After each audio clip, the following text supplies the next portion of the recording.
Seule la France semblait faire exception. Dans un monde où les buffets d'hôtel étaient devenus, pour certains touristes, des arènes de conquête silencieuses ou bruyantes, un épisode survenu dans un grand établissement de Paris allait bouleverser les certitudes d'une employée venue de l'étranger. Ce n'était pas une enquête officielle, ni un reportage diffusé à une heure de grande écoute. C'était simplement une scène ordinaire, dans une salle de petit déjeuner et de dîner, au cœur d'un hôtel fréquenté par des voyageurs venus du monde entier. Et pourtant, ce soir-là, plusieurs membres du personnel allaient comprendre quelque chose de profondément troublant sur la France, sur les Français, et sur cette manière discrète qu'ils ont parfois de transformer un lieu public sans hausser la voix. L'hôtel se trouvait non loin de la gare Montparnasse, dans un quartier où se croisaient hommes d'affaires pressés, familles de touristes, couples en lune de miel et groupes organisés venus avaler Paris en 3 jours. Au restaurant de l'établissement travaillait une jeune serveuse portugaise nommée Inès.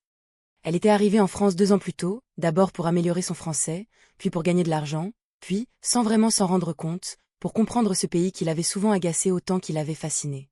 Inès n'était pas une personne naïve. Elle avait travaillé dans des restaurants à Lisbonne, dans un café d'aéroport à Porto, et même quelques mois dans un établissement touristique de Barcelone. Elle savait que les voyageurs pouvaient être merveilleux, mais aussi épuisants. Elle savait qu'un buffet pouvait révéler la vraie nature des gens plus rapidement qu'un long discours. Donner à quelqu'un le droit de se servir librement, de revenir autant de fois qu'il le souhaite, de choisir sans demander l'autorisation, et vous verrez surgir ce qu'il cache derrière son sourire de réception. Au début, Inès n'aimait pas spécialement les clients français. Elle avouait avec une gêne visible, presque en baissant les yeux. Honnêtement, je pensais que les Français étaient froids, compliqués et trop silencieux. Elle avait rencontré beaucoup de clients français qui ne parlaient pas bien anglais, ou qui faisaient l'effort de parler, mais avec une prudence extrême, comme s'ils craignaient d'être ridicules à chaque phrase. Pour elle, cela avait été un choc. Dans un hôtel 4 étoiles de Paris, recevant des voyageurs du monde entier, elle imaginait que tout le monde parlerait naturellement anglais. Mais non. Beaucoup de Français préféraient s'exprimer dans leur langue, ou s'excuser timidement quand ils ne trouvaient pas les mots. Au lieu de crier, ils faisaient des gestes. Au lieu d'exiger, ils demandaient. Au lieu d'occuper l'espace, ils semblaient se rétracter légèrement, comme s'ils ne voulaient pas déranger. Cette attitude, au début, agaçait Inès. Elle la prenait pour de la distance, presque pour de l'arrogance inversée. Elle se disait, pourquoi sont-ils comme ça? Pourquoi ne parlent-ils pas franchement? Pourquoi sourient-ils avec embarras quand ils ne comprennent pas? Dans son esprit, un préjugé s'était formé sans bruit. Les Français étaient peut-être polis, oui, mais trop fermés, trop réservés, trop attachés à leurs habitudes. Elle n'avait pas grandi avec des amis français. Elle ne connaissait la France qu'à travers les cartes postales, les films romantiques, les débats bruyants à la télévision et les commentaires souvent contradictoires des touristes. Pour certains, la France était le pays du raffinement. Pour d'autres, celui des grèves, des plaintes et des règles invisibles. Inès, elle, n'avait pas encore choisi son camp. Mais elle se méfiait. Puis un soir, dans la grande salle du buffet, quelque chose s'est produit. C'était un de ces soirs d'automne où Paris semblait briller malgré la fatigue. Dehors, la pluie dessinait des lignes fines sur les vitres, les taxis glissaient sur l'avenue comme des poissons jaunes et noirs, et les passants se hâtaient sous leurs parapluies. À l'intérieur de l'hôtel, la salle du restaurant était chaude, lumineuse, parfumée par des odeurs qui auraient pu faire perdre la tête à n'importe quel voyageur affamé. Sur les longues tables du buffet, les cuisiniers avaient installé une sélection très française, presque théâtrale. Il y avait des tranches de baguettes croustillantes, des pains aux céréales, des croissants dorés, des mini-quiches lorraines, des gratins dauphinois en petites cocottes, du poulet rôti au thym, du bœuf bourguignon, des légumes de saison, du fromage de chèvre, du comté, du brie, des salades composées, de la soupe à l'oignon et une table de dessert où s'alignaient tartes aux pommes, éclairs au chocolat, îles flottantes et petites crèmes brûlées. Tout cela semblait paisible. Mais Inès connaissait cette paix. Elle appelait intérieurement le calme avant la tempête. Car ce soir-là, un grand groupe de touristes étrangers venait d'arriver. Une quarantaine de personnes, guidées par une accompagnatrice débordée, venaient de poser ses valises après une journée de visite express entre la Tour Eiffel, les Champs-Élysées et le Louvre. Dès leur entrée, la salle changea de température. Ce n'était pas une impression poétique. C'était presque physique. Les conversations des autres tables se mirent à diminuer, comme si tout le monde sentait qu'une vague arrivait. Ils parlaient fort, riaient fort, s'interpellaient d'un bout à l'autre de la salle, avançaient en bloc, sans vraiment regarder autour d'eux. Quand Inès leur demanda poliment d'attendre quelques minutes parce que certaines tables n'étaient pas encore prêtes, un homme lança d'une voix tonitruante. « Nous avons payé pour manger ici. » Le genre de phrase qui vous tombe dessus comme une assiette lâchée au sol. Pas besoin de micro. Toute la salle l'avait entendu. Même le chef, derrière la porte de la cuisine, avait levé les yeux. Inès inspira profondément. Elle avait appris à sourire même quand son cœur se fermait. Elle les installa du mieux qu'elle put. Mais dès qu'ils furent assis, le spectacle commença. Ils se dirigèrent vers le buffet comme si une alarme invisible venait de sonner. Devant le bœuf bourguignon, certains se pressaient les uns contre les autres, tendant leurs assiettes par-dessus les épaules, comme si la cocotte allait disparaître dans les 10 secondes. Devant le gratin dauphinois, une femme se servit une quantité si haute que l'assiette ressemblait à une maquette de montagne alpine. Le fromage, lui, devint rapidement le théâtre d'une scène presque absurde. Des morceaux énormes furent coupés sans précaution, puis abandonnés ensuite sur les tables, à moitié touchés, comme si la curiosité avait été plus forte que l'appétit. Le plus choquant n'était pas qu'ils mangent beaucoup. Dans un buffet, chacun peut se servir. Le problème, c'était la façon. Pas d'attente, pas de regard pour ceux qui étaient déjà dans la file, pas de souci pour les enfants d'une autre famille qui tentaient d'atteindre la table des desserts. On passait devant, on tendait le bras, on prenait, on revenait, on recommençait. Une sorte de logique brutale semblait dominer. Si c'est là, c'est à moi. Si je peux l'atteindre, je le prends. Si je l'ai payé, personne n'a rien à dire. Inès vit un client prendre 6 crèmes brûlées d'un coup, puis en laisser 4 intactes à sa table. Un autre remplit 2 assiettes de charcuterie et les abandonna presque entièrement après avoir goûté un seul morceau. Des morceaux de pain furent déchirés puis jetés. Des serviettes tombèrent au sol et restèrent là. Du vin renversé ne fut même pas signalé. Quand une collègue tenta gentiment de rappeler que les boissons alcoolisées étaient facturées séparément, un homme se mit en colère. « Comment ça, le vin n'est pas inclus? On est en France ou pas ?» Cette phrase fit l'effet d'une gifle. Comme si la France était, pour lui, un décor obligé de clichés, un pays réduit au vin gratuit, au fromage infini, au pain sans limite et au sourire forcé du personnel. Inès sentit une fatigue sourde monter dans sa poitrine. Elle n'était pas française, mais ce soir-là, elle eut presque mal pour la France. Elle se dit, voilà comment certains regardent ce pays. Pas comme une culture. Pas comme un espace à respecter. Juste comme une vitrine à consommer. La table laissée après leur départ ressemblait à une scène d'après-bataille. Des miettes partout. Des morceaux de fromage durcis sur les assiettes. Des restes de viande mélangés au dessert. Des verres collants. Des serviettes froissées dans les bols. Sous une chaise, Inès retrouva même une petite tarte écrasée, comme si quelqu'un l'avait oubliée là après l'avoir vaincue. Une enveloppe contenant un pourboire avait été posée près du bord de la table. Beaucoup auraient dit, au moins, ils ont laissé de l'argent. Mais pour Inès, ce billet avait un goût amer. Il ressemblait à une phrase silencieuse. « Nettoyez derrière nous, c'est votre travail. » Elle n'était pas ingrate. Elle savait que les pourboires comptaient. Mais ce soir-là, l'argent ne réparait pas le manque d'égard. Il ne ramassait pas les miettes émotionnelles laissées sur le sol. Il ne remplaçait pas un simple « merci » sincère, ni un minimum d'attention pour ceux qui allaient nettoyer après. Puis il eut l'incident de trop.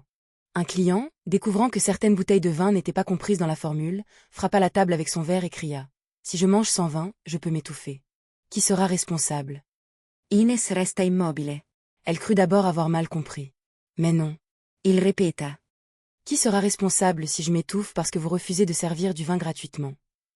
À cet instant, quelque chose se brisa en elle. Elle passa presque 1 heure à expliquer la politique de l'hôtel, à appeler un responsable, à répéter les mêmes phrases avec calme, pendant que l'homme levait les yeux au ciel comme si elle était l'obstacle personnel à son bonheur.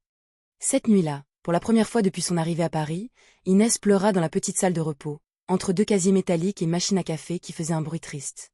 Elle se demanda si elle n'était, aux yeux de certains, qu'une présence invisible destinée à effacer les excès. Une main pour débarrasser. Un sourire obligatoire. Une silhouette sans fatigue. Le lendemain, elle arriva plus tôt que d'habitude. Moins de 24 heures s'étaient écoulées depuis la théorie absurde du vin nécessaire pour ne pas s'étouffer, et déjà elle devait remettre son uniforme, attacher ses cheveux, sourire, recommencer. Elle espérait une journée calme. Rien de spectaculaire. Juste des clients normaux, des assiettes raisonnables, des conversations à volume humain. C'est alors qu'un groupe entra. Ils étaient 8. Un couple âgé, 2 couples plus jeunes, et 2 adolescents. Ils parlaient français, mais avec des accents différents. Certains venaient de Lyon, d'autres de Bretagne, et une jeune femme semblait vivre à Montréal depuis plusieurs années. Ils n'avaient rien d'impressionnant au premier regard. Pas de vêtements de luxe criards, pas de gestes théâtraux. Ils observèrent l'entrée du restaurant, puis l'homme le plus âgé s'approcha d'Inès. Avec une politesse presque déconcertante, il demanda « Bonsoir madame, est-ce que nous pouvons entrer maintenant, ou préférez-vous que nous attendions un peu? Nous sommes 8, donc nous ne voulons pas vous compliquer le service. » Inès cligna des yeux. Cette phrase, si simple, la surprit plus qu'un cri. Il ne disait pas « Nous avons réservé, donc poussez-vous ». Il ne disait pas « Nous sommes clients, donc obéissez ». Il demandait si leur présence risquait de compliquer l'organisation. Il pensait déjà au personnel avant même de s'asseoir. « Bien sûr, vous pouvez entrer, la table est prête », répondit-elle. Elle les accompagna. Les adolescents marchaient calmement. Aucun ne courait entre les tables. Personne ne touchait au couvert avant de s'asseoir.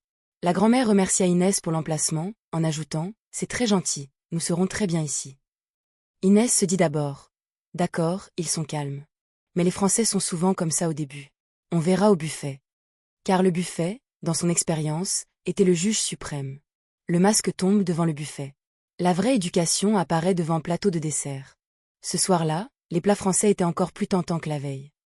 Le chef avait préparé un parmentier de canard, des filets de poisson sauce beurre blanc, une ratatouille parfumée, une soupe de potiron, plusieurs fromages affinés, et au centre de la table chaude, un grand plat de pommes de terre grenaille rôties avec ail et romarin. L'odeur seule suffisait à faire tourner les têtes. Inès observa le groupe français s'approcher.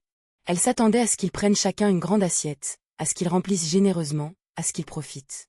Mais non. Ils regardèrent d'abord les plats. Ils lurent les petites étiquettes. Ils laissèrent passer une femme enceinte qui se trouvait derrière eux, parce qu'elle semblait hésiter devant la soupe. Ils prirent de petites portions. Une cuillère de ratatouille. Un peu de poisson. Un morceau de pain. Un peu de fromage, mais pas trop. Une adolescente prit une mini tartelette, puis reposa sa main en disant à son frère. « Je goûte déjà celle-ci, je reviendrai si j'ai encore faim.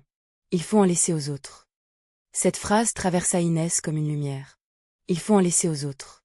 Dans une salle de buffet, cette phrase semblait presque révolutionnaire. On aurait pu croire qu'elle sortait d'un manuel de morale, mais non, elle avait été prononcée naturellement, sans solennité, comme une évidence familiale. Inès regarda la jeune fille. Elle devait avoir 15 ans. Elle ne jouait pas à être bien élevée. Elle ne cherchait pas à impressionner. Elle exprimait simplement une règle intérieure. Ce qui est bon ne doit pas être confisqué par le premier qui arrive. Un peu plus tard, un garçon fit tomber une pince près du plateau de pain. Le bruit métallique attira le regard d'Inès.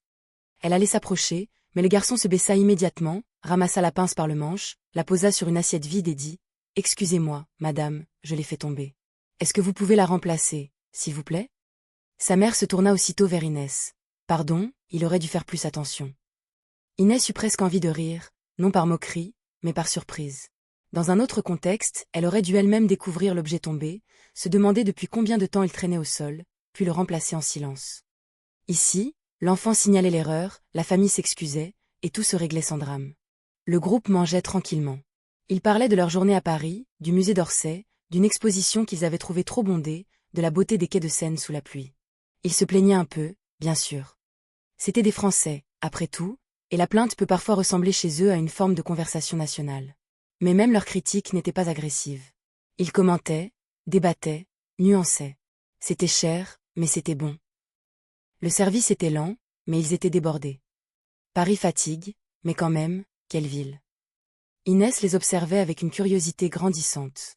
Elle se demanda, est-ce qu'ils n'aiment pas vraiment le buffet? Pourquoi prennent-ils si peu?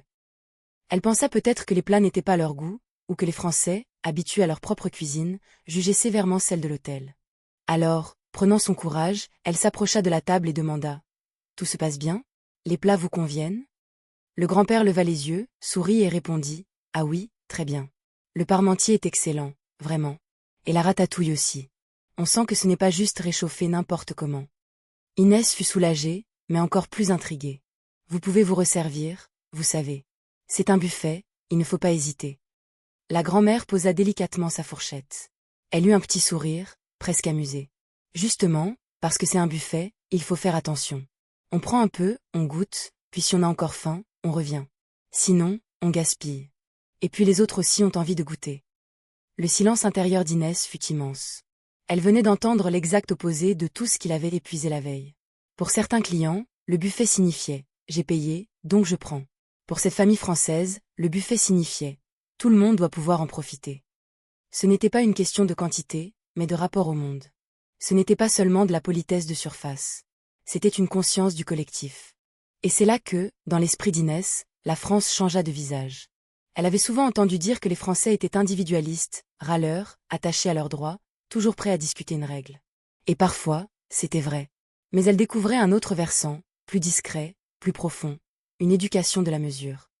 Ne pas se jeter sur la nourriture. Ne pas faire honte à la table. Ne pas embarrasser celui qui sert.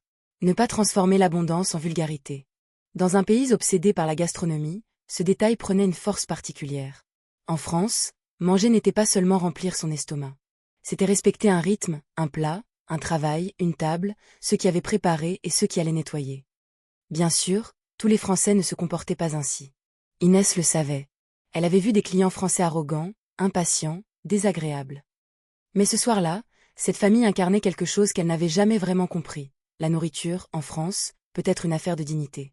Pendant le reste du service, elle remarqua d'autres gestes. Quand elle apporta une carafe d'eau, 3 personnes dirent merci. Pas un merci automatique, jeté sans regard, mais un merci adressé à elle. Quand elle débarrassa une assiette, l'adolescent l'aida à la lui tendre. Quand un serveur passa derrière leur table avec un plateau chargé, l'un des hommes rentra aussitôt sa chaise pour lui laisser le passage. Quand une petite cuillère tomba, ils la ramassèrent et demandèrent poliment à en avoir une propre. À la fin du repas, ils rassemblèrent les serviettes utilisées sur un coin de la table, empilèrent les assiettes de manière raisonnable et laissèrent les verres accessibles. Ce n'était pas spectaculaire. Jasmine.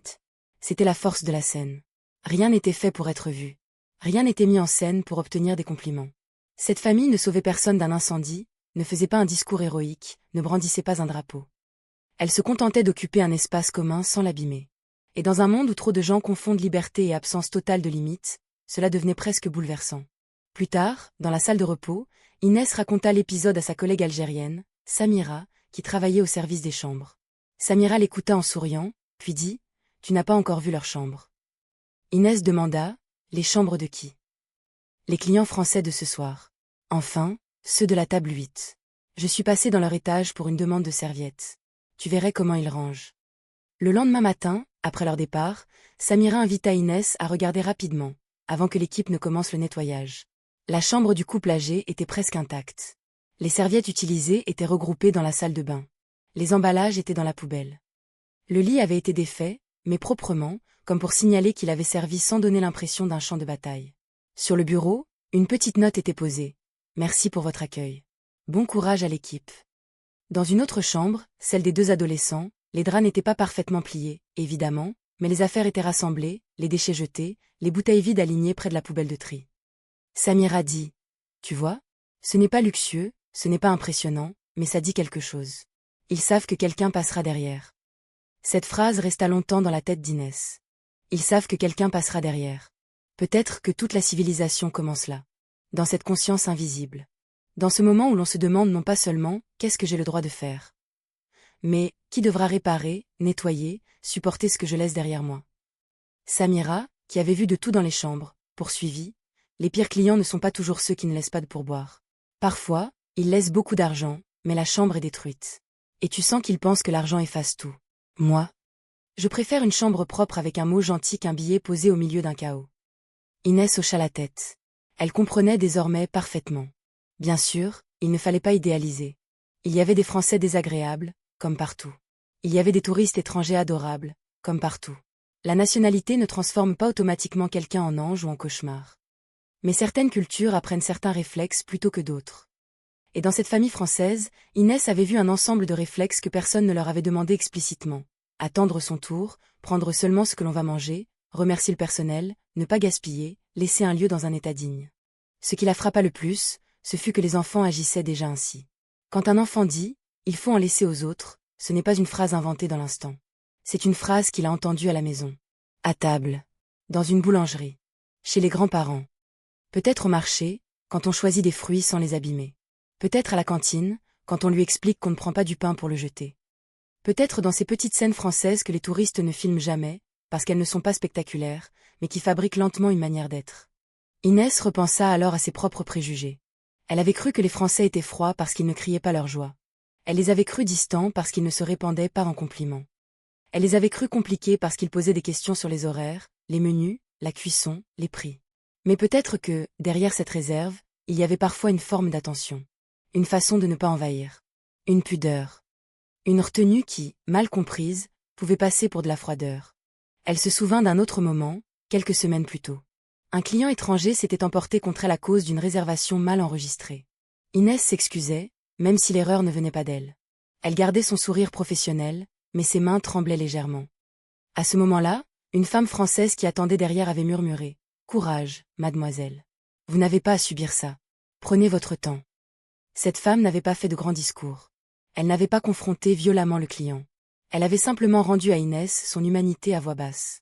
Sur le moment, Inès avait remercié rapidement, puis elle avait oublié. Mais après l'épisode du buffet, ce souvenir revint avec force. Peut-être que les Français qu'elle jugeait distants n'étaient pas absents. Peut-être qu'ils observaient. Peut-être qu'ils intervenaient autrement. Au fil des jours, elle commença à regarder les clients français d'une autre manière. Elle remarqua qu'un homme d'affaires pressé, après avoir terminé son café, remettait toujours sa chaise en place. Qu'une mère disait à son enfant « Tu demandes avant de prendre ». Qu'un couple âgé coupait son pain proprement au lieu de le déchiqueter au-dessus de la nappe.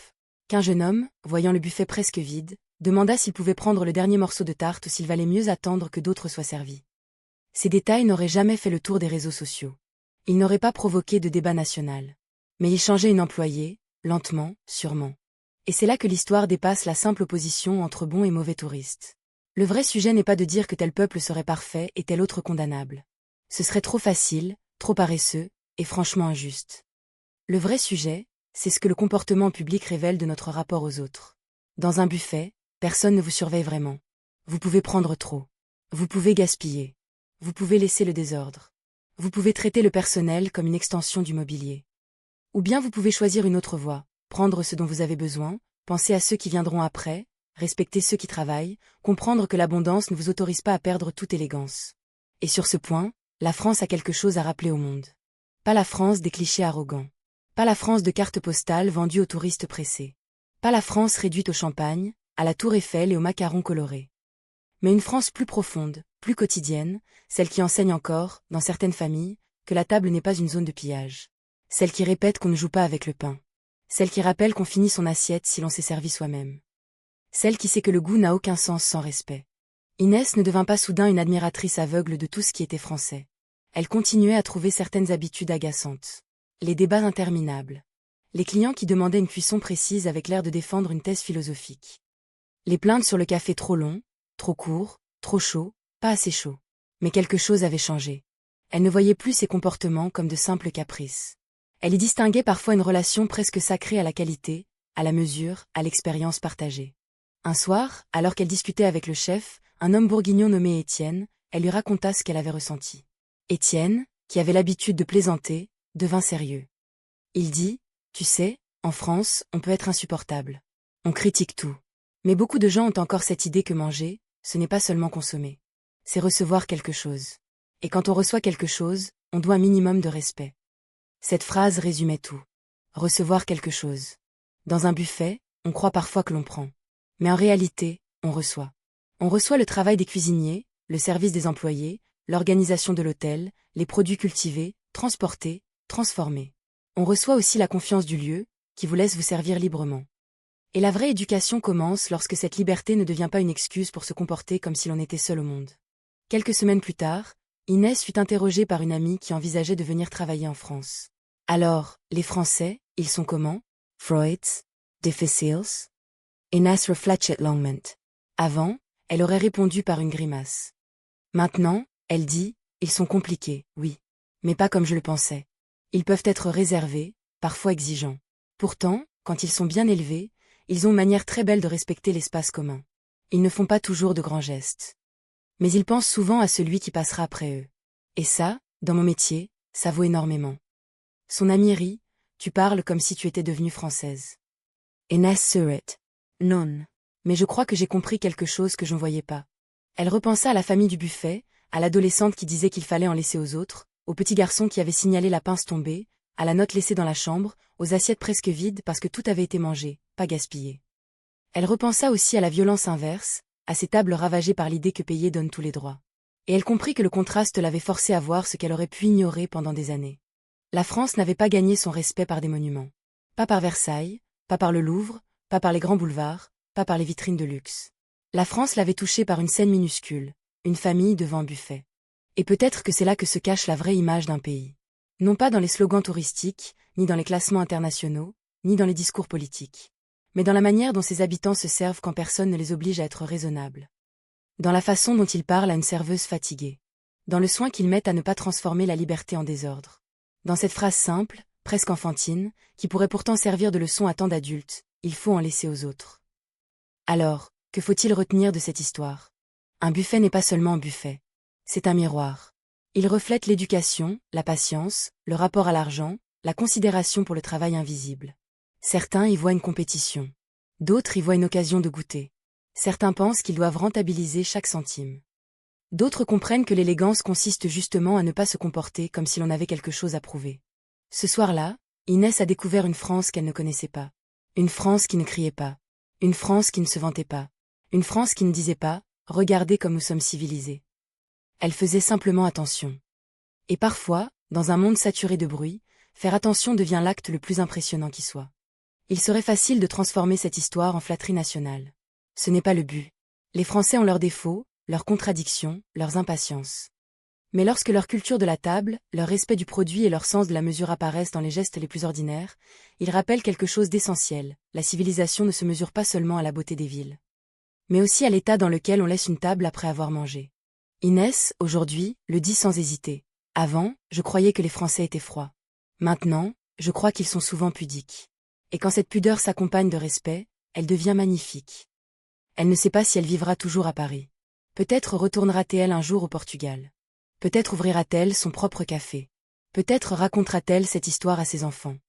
Mais elle sait une chose. Chaque fois qu'elle verra un client prendre juste ce qu'il peut manger, remercier le personnel, ranger un peu sa place et penser aux autres, elle se souviendra de cette famille française qui, sans le savoir, a réparé quelque chose en elle. Et vous, qu'en pensez-vous? Dans un buffet où chacun peut prendre autant qu'il veut, n'est-ce pas précisément là que l'on voit le mieux qui nous sommes?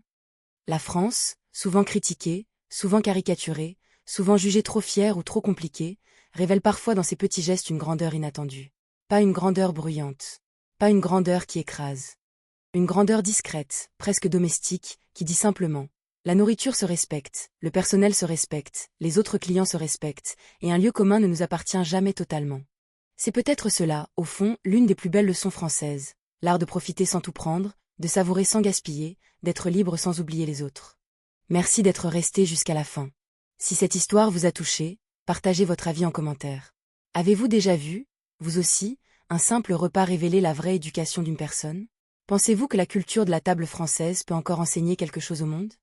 Votre expérience nous intéresse, car parfois, les plus grandes vérités ne se trouvent pas dans les grands discours, mais dans une assiette que l'on choisit de ne pas remplir au-delà du raisonnable.